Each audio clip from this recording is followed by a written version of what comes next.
PSVR 1 did pretty well in the dark because it used lights to track it. The PSVR 2 though needs light, or does it?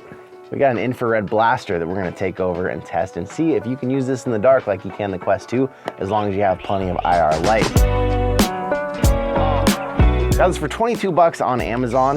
It's actually meant to be like an outdoor IR light. It's even IP65 rated. This is meant to be if you have security cameras outside, you can hook this up and make sure they have plenty of IR light. But funny thing, when I looked for like a Quest 2 IR light, this was like one of the main ones that showed up.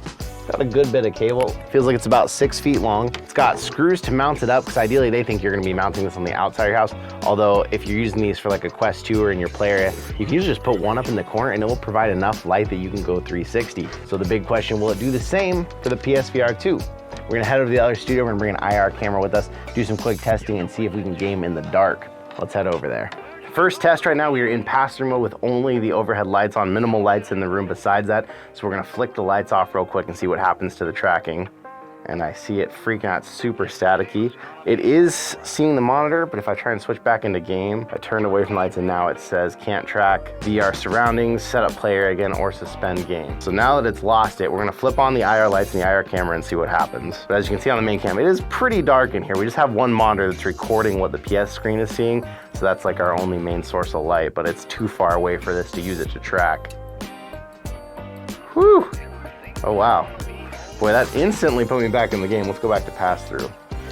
So the IR camera still isn't on right now, but that IR lamp itself is making the room look very well lit from here. So yeah, we're in a dark room. We got perfectly good tracking. My hands are staying where I put them.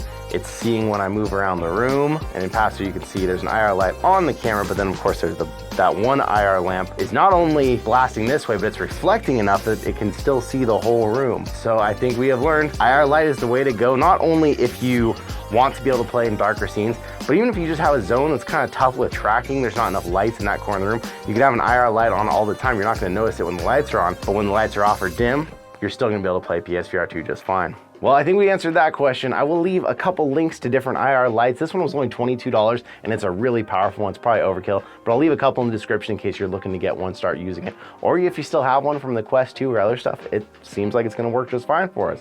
But thank you for coming out and being here with me today, and I will see you in another reality.